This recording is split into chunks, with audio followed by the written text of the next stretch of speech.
Sigamos con nuestro segundo bloque. Acá a mi izquierda tengo al doctor Víctor Alfaro Yarmas, egresado de maestría y doctorado en Derecho y docente de APEC, la primera institución jurídica del país.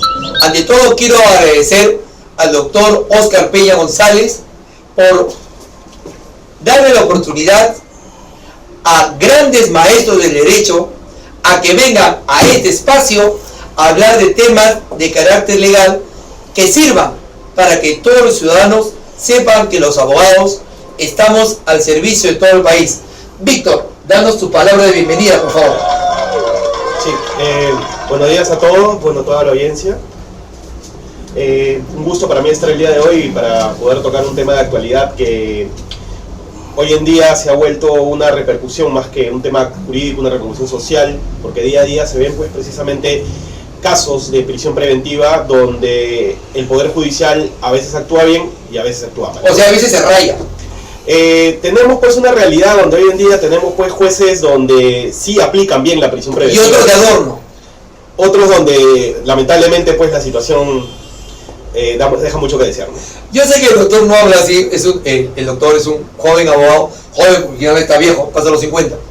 Es un joven abogado que siempre es respetuoso y todo lo demás, pero a veces por los años de experiencia vemos que los señores magistrados, algunos hacen unas decisiones garrafales, pero otras la hacen de primer nivel, y a eso se merece respeto. Pero bueno, justo el tema que vamos a hablar es de la prisión preventiva, y un caso que ha salido en televisión pues es del prófugo de la justicia, don Alejandro Toledo Manrique. Pero en forma conceptual, dinos, ¿qué es la prisión preventiva? Bueno, hay que entender que la prisión preventiva es mal entendida hoy en día dentro del aspecto social. Dentro del aspecto jurídico, la prisión preventiva es una medida cautelar, es una medida temporal, provisional, que tiene como única finalidad tener a una persona privada de su libertad por una cuestión excepcional. En un penal. En un establecimiento penitenciario, en un penal. Es. Para que se pueda entender más clave, en una cárcel. De manera temporal y provisional mientras dura el proceso. La regla, por general, es que una persona lleve un proceso penal en libertad, pero de manera excepcional podría llevarlo privado de su libertad. Es decir, solo podría estar en un penal una persona que tenga una sentencia, una condena, pero de manera excepcional las reglas jurídicas establecen de que podría darse una prisión preventiva mientras dure un proceso. Así es. Un ejemplo, a ver, voy a dar un ejemplo. Imagínense un caso de feminicidio.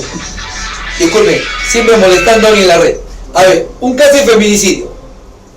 Un señor va a su casa, la esposa no le da de comer, el hombre se desespera, agarra un celular y la chanca, y la chanca, y la chanca, y la chanca, y la mata.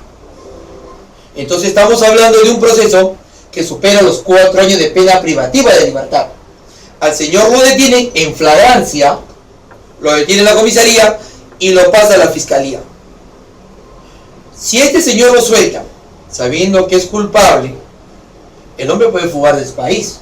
Entonces, bajo esa premisa, ¿se puede dar la prisión preventiva? Para dictar una prisión preventiva hay 3 aspectos normativos. A ver. Uno, que existan suficientes elementos de convicción, es decir, que exista una alta probabilidad de comisión del delito. Un segundo presupuesto es que la pena que se podría imponer sea mayor a 4 años. Y un tercer presupuesto que es el peligro procesal, que comprende una posibilidad de fuga o un entorpecimiento de la actividad probatoria. ¿Cómo es una posibilidad de fuga? Sí, para terminar esto, adicionalmente hay 2 requisitos que ha establecido la Corte Suprema a través de una casación, que es conocida como la casación de Moquegua, que establece que se tiene que analizar adicionalmente lo que es la proporcionalidad de la medida y adicionalmente lo que viene a ser la temporalidad de la medida. Estos 5 requisitos son los que tiene que tener en cuenta el juez en audiencia para dictar una prisión preventiva. Con respecto a la pregunta que me haces, es cierto, conforme a los hechos que me dices, esta persona debería ser condenada, pero para llegar a esa conclusión tiene que haber un juicio. Para llegar a ese juicio, obviamente el proceso demora tiempo, y es ahí donde se tiene que determinar si esta persona merita sí o no una prisión preventiva. En función a lo que me preguntaste es el peligro procesal. En función a lo que es el peligro procesal, entendemos de que ahí existen 2 criterios, que quizás hoy en día son los que mayor debate o discusión tienen en una audiencia, que precisamente es que el sujeto pueda fugar o que puede entorpecer la actividad probatoria. Hoy en día vemos pues de que el análisis sobre lo que es el peligro de fuga y el entorpecimiento de la actividad probatoria pues es una discusión que no termina de ser zanjada, porque hablamos pues de aspectos subjetivos, y sabemos que cuando hay aspectos subjetivos dentro de una discusión jurídica, pues hay criterios que son distintos. Socialmente tenemos pues la imagen de que una persona cuando es detenida en flagrancia ya es culpable, pero para que sea declarada culpable requiere ser llevado a un juicio. Totalmente de acuerdo. Y es ahí pues donde entra la discusión si esta persona debe estar en libertad, puede huir, puede fugar, o ya debe ser declarada culpable. No hay un sistema de justicia que actúe tan rápido, necesariamente debemos llegar a un juicio, salvo hoy en día pues las situaciones de flagrancia donde sí se ven pues la aplicación del llamado proceso inmediato o proceso de flagrancia, donde lo que se busca es tener un juicio rápido, es decir, llegar a una solución del proceso judicial de manera rápida. Pero esta solución de manera rápida también nos puede llevar a dos conclusiones, o que la persona sea culpable o que la persona sea inocente. Pero la prisión preventiva no actúa pues como un ámbito de responsabilidad de la persona, sino actúa como un ámbito de protección del proceso. Y este ámbito de protección del proceso pues requiere un debate. Y precisamente las decisiones que se dan o se dictan no siempre están ajustadas a derecho. Es básicamente la conclusión que te puedo dar. Claro, y básicamente estamos hablando de un proceso contradictorio, ¿no?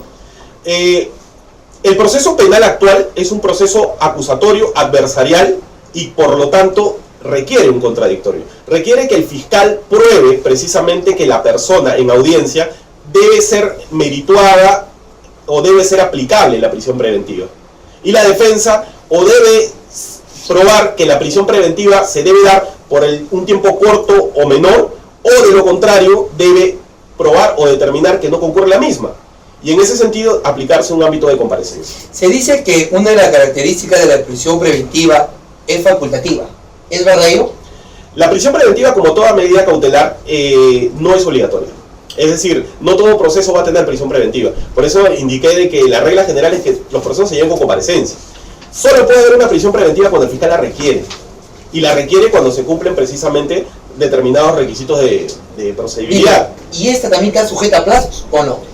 Claro, una de las discusiones precisamente dentro de lo que es la casación de Moquegua, que precisamente es los últimos criterios jurisprudenciales, es que la medida se aplique en razón a la proporcionalidad de la misma. Es decir, no en todos los casos va a alcanzar una prisión preventiva. Tendríamos que analizar precisamente el ámbito de proporcionalidad de la misma.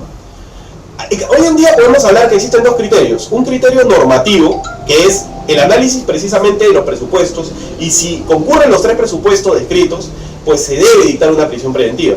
Y hoy en día existe también un criterio jurisprudencial que entra en conflicto con el criterio normativo, que es que solo se aplica la prisión preventiva en supuestos de excepcionalidad. Y este es el que debe primar. Pero hoy en día hay pues estos dos criterios de los jueces, o aplicar el ámbito normativo o aplicar el ámbito jurisprudencial. Pero actualmente se está viendo que están aplicando la prisión preventiva para todo y contra todo. Lamentablemente, para poder llamarlo de una forma, existen jueces carceleros que parten... ¡Caneros! ¡Caneros! Que parten pues precisamente del presupuesto de que todo caso se debe llevar en base a una prisión preventiva. Y hablar pues de que la prisión preventiva es encontrar justicia rápido es todo lo contrario, porque le genera un costo elevado al Estado. Y los que ingresan salen profesionales. Y precisamente lo peor es que muchas personas dentro del ámbito de proporcionalidad de la medida les afecta precisamente una prisión preventiva en vez de poder dar una medida que efectivamente sea satisfactoria. Porque cuando hablamos de una medida cautelar estamos hablando de medidas satisfactorias. Y vemos pues de que la prisión preventiva no necesariamente es la única medida satisfactoria para el proceso penal. ¿Existe el principio de legalidad procesal?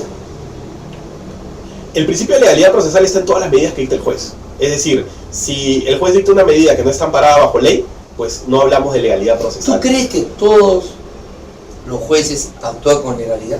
No. Sin decir nombres. No, definitivamente no. Porque hay casos en los cuales vemos que evidentemente... Mencionaste el caso de Toledo.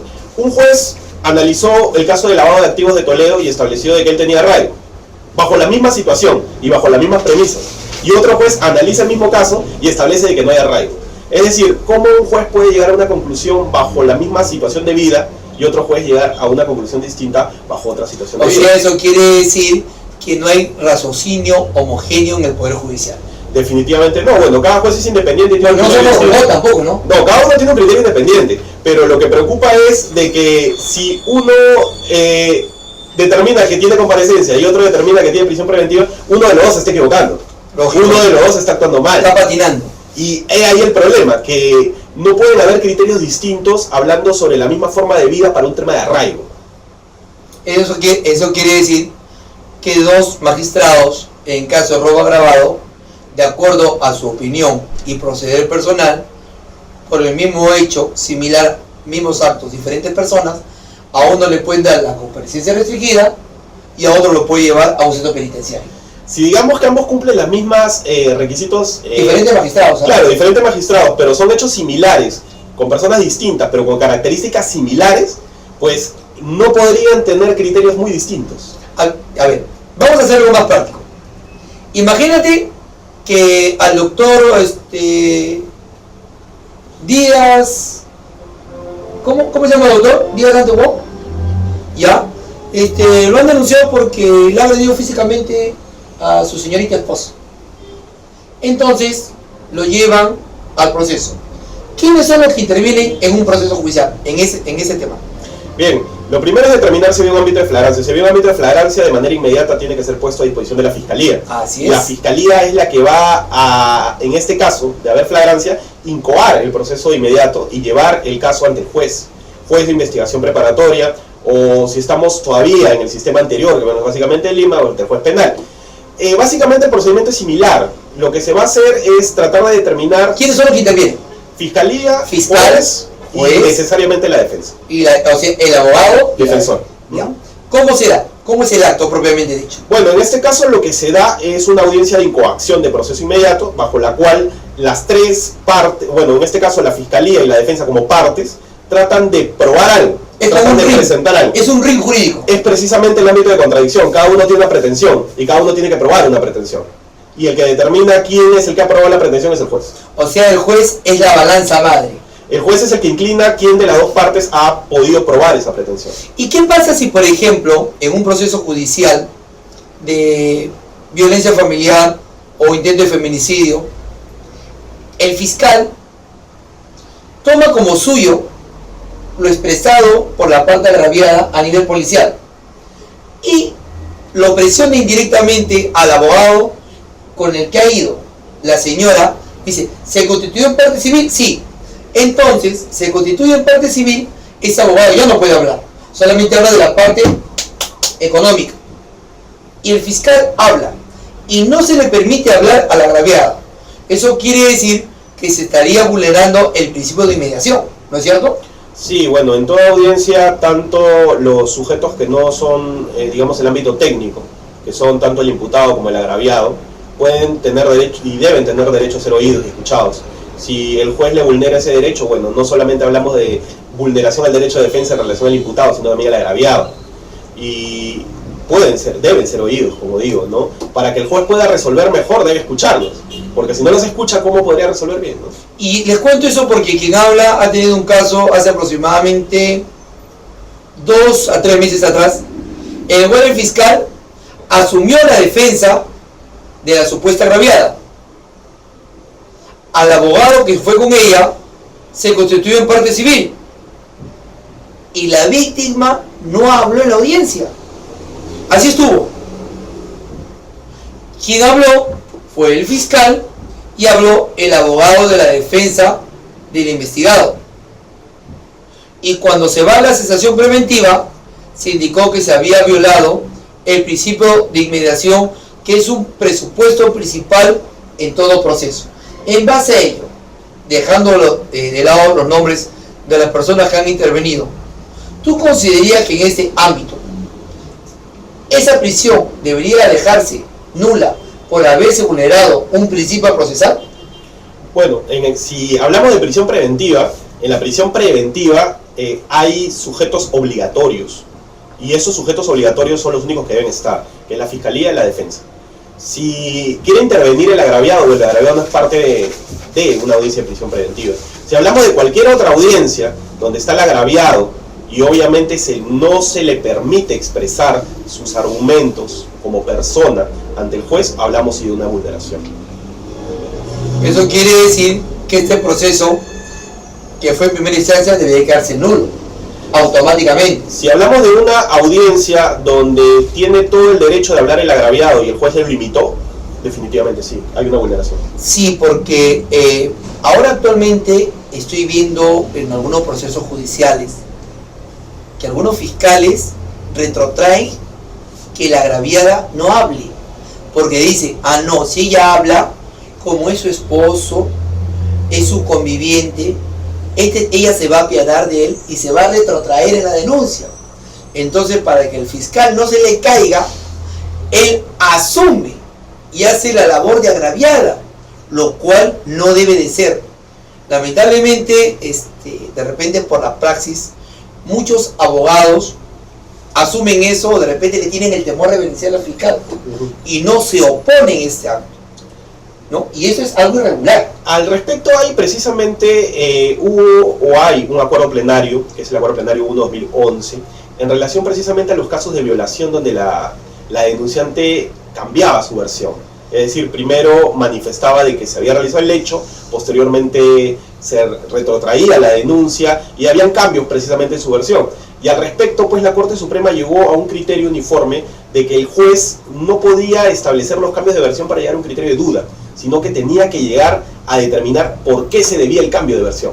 Porque muchas veces sí era miedo, muchas veces era presión, obviamente podían haber X circunstancias, pero el juez está en la obligación de llegar a determinar por qué se cambia la versión. Entonces, silenciar a la víctima, no vemos que es pues la solución, ¿no? Totalmente de acuerdo.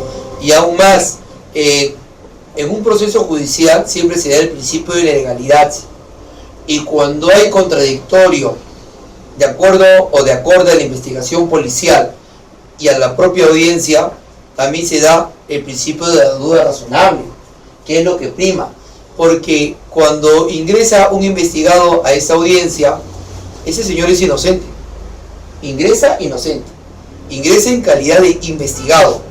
Y ya el juez tendrá un mejor resolver para determinar si hay indicios suficientes para que este señor vaya a un centro penitenciario o vaya a la comparecencia restringida. Pero cuando la persona tiene arraigo, entonces también considero que por el principio hasta una duda razonable, considero que también debería darse una comparecencia restringida si tiene arraigo laboral, tiene arraigo familiar, tiene arraigo domiciliario. ¿Para qué llevarlo a un centro penitenciario? ¿O tú opinas diferente? Bueno, definitivamente, como he dicho, la prisión preventiva es una cuestión excepcional. Y hablando de excepcionalidad, tiene que ser la última posibilidad que se deba dar. La última ratio. Efectivamente, si hay otras medidas menos gravosas, pues se tiene que aplicar. Ahora, establecer pues precisamente de que hay criterios distintos, los hay. Con respecto pues precisamente a este último ámbito de la duda, en la prisión preventiva hay un alto grado de duda. No podemos saber si efectivamente la persona es culpable o no, porque no se han actuado pruebas. Y con dudas se está dando la prisión preventiva porque es algo excepcional. Pero precisamente basándonos en eso, es donde deberían tener criterios los jueces para aplicar solo en casos estrictamente necesarios. En verdad te agradecemos mucho el haber venido, por favor, y darnos tus palabras finales. Bueno, yo agradecer, ¿no? Espero haber contribuido, pues quizás en absolver algunas dudas, precisamente con respecto a la prisión preventiva, que hoy en día un ámbito de mucha discusión, y sobre todo porque se cree que es una sanción o es una condena ya anticipada, lo cual es totalmente falso, ¿no? Estamos hablando de una medida excepcional y que esperemos pues que los jueces la apliquen solo cuando es necesario para evitar pues un hacinamiento indebido en los penales, ¿no? Pues bien, volvemos en unos segundos. Gracias.